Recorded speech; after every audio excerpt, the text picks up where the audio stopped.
Hello and welcome back to chapter 3, lecture number 13. So we created the base part of the wall and we now have a preview in the workbench. So we can see the background image and the wall is perfectly in line with the background. So it's very useful to add these images. What I'd like to do now is we go to the edit mode and we add some extra edge lines for the details. Let's go for 4 lines.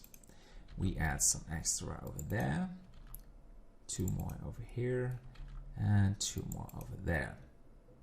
Okay, I want 2 of them on the sides, or let's add 2. It's always good to think about the actions you make.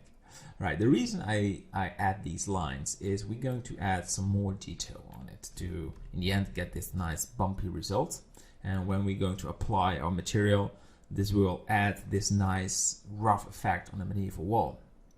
So how that looks like, we press 3 and we randomly, and there is not really a way of doing this, just try something. I mean, we talk about medieval structure and not about creating architectural visualization. What we do is extrude some parts. And I like these. Extrude it. And grab these. And they shouldn't be the same, have the same size. So make something out of it. And this is a sort of a new technique I learned myself because I was looking for some extra detail in my work, and then I found out this worked pretty well. So I have to say I won't put a lot of detail on the left part of the wall because it will not be visible in our 3D scene, but add some details over there.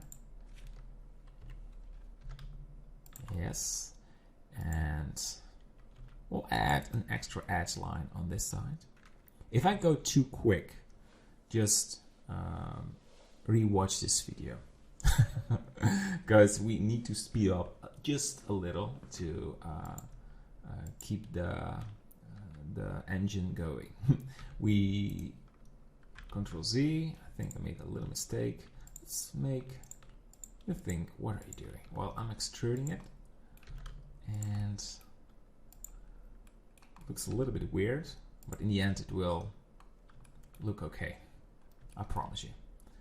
And that one just a little. Yeah, one extra. Nice. So now we switch to the edge mode and we select random edges to smooth out the details. And you don't need to do this for everything, just the ones who are really in your face. So that one, again, we're talking about medieval structure, so feel free and have confidence to make some adjustments that make it look random. That one as well. Good. All right. And maybe that one just a little. Cool. So I'm happy with the result what we have. All right. So the next thing we will do is go to the wireframe. You can see there is a gate inside of this wall.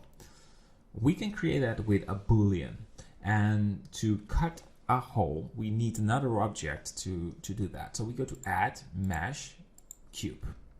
We drag this cube through the wall to the hole, press tab and scale this a little.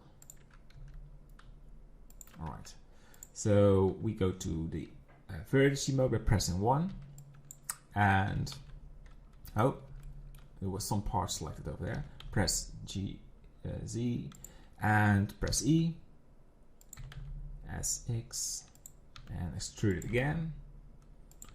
One more time.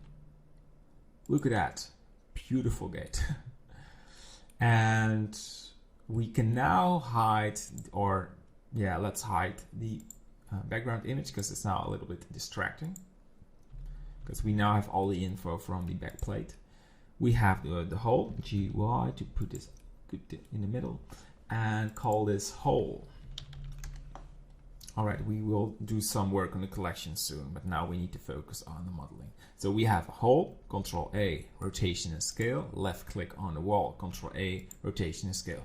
What I do is normalize the scaling, and this is a sort of a habit. Sometimes you can scale the object without knowing. So you're in the object mode and you scale it a little. If you're going to do the cutting work with the boolean, you want to have a good scaling, so it needs to be 1. If it's not scaled well, you get artifacts with the boolean. All right, very important to know. So left click on your whole object, shift left click on the wall. Now we go to the modifier tab, add modifier, and go to boolean. Okay, nothing will happen. We now have to say we want to use the whole object to cut the object. So we click the object, and because we only have 2 objects in the scene, we select the whole and we click apply, and if we left click on the hole and press delete, we now should have a nice looking hole in the wall. Right, so I can see I made a little mistake by not scaling the hole pretty well. So press Ctrl Z, and it needs a little time to recalculate this. That's Blender. And edit mode, wireframe, and SZ.